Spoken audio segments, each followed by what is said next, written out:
This is a long road. It took 9 children out of the cotton fields, out of poverty, out of Mississippi. But roads go both ways, and this Thanksgiving weekend, they all returned. This is about Thanksgiving and coming home. One after another, and from every corner of America, the cars turned into the yard.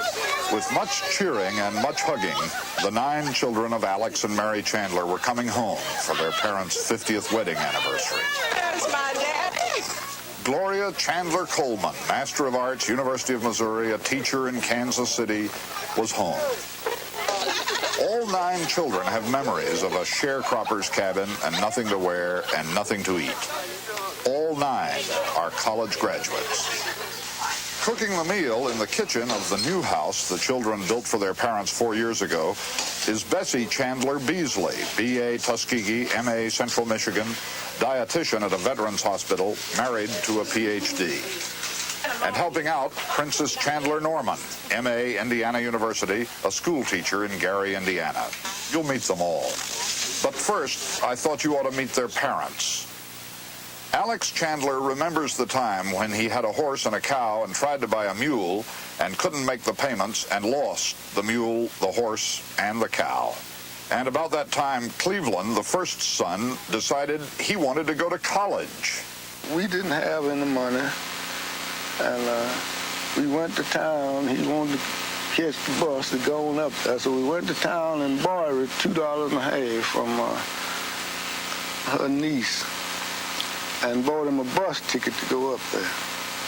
And when he got up there, that's all he had. From that beginning, he became Dr. Cleveland Chandler, chairman of the economics department at Howard University. How did they do it, starting on one of the poorest farms in the poorest part of the poorest state in America? We worked. You picked cotton? Yes, picked cotton and pulled corn, stripped the millet, dug potatoes. They all left. Luther left for the University of Omaha and went on to become the public service employment manager for Kansas City. He helped his younger brother James come to Omaha University too and go on to graduate work at Yale. And in his turn, James helped Herman in the blue suit there, who graduated from Morgan State and is a technical manager in Dallas. And they helped themselves. Fortson, a Baptist minister in Pueblo, Colorado, wanted to go to Morehouse College. I chose Morehouse, and it was difficult for me not getting in, but I had to pick cotton all summer long to get the first month's rent and tuition. So, helping themselves and helping one another, they all went away. And now, 50 years after life began for the Chandler family in a one-room shack in a cotton field, now, just as they were sitting down in the new house to the ham and turkey and sweet potatoes and cornbread and collard greens and 2 kinds of pie and 3 kinds of cake, now Donald arrived, the youngest, who had driven with his family all the way down from Minneapolis. And now the Chandlers were all together again.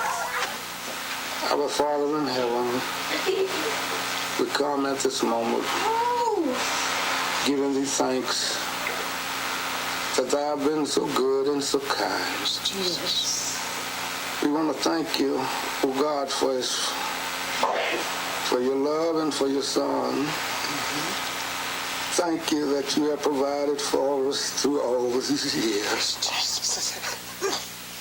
Remembering all those years of sharecropping and going hungry and working for a white man for 50 cents a day and worrying about his children's future.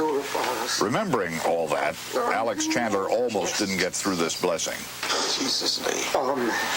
And neither did the others. The Chandler family started with as near nothing as any family in America ever did. And so their Thanksgiving weekend might have been more thankful than most.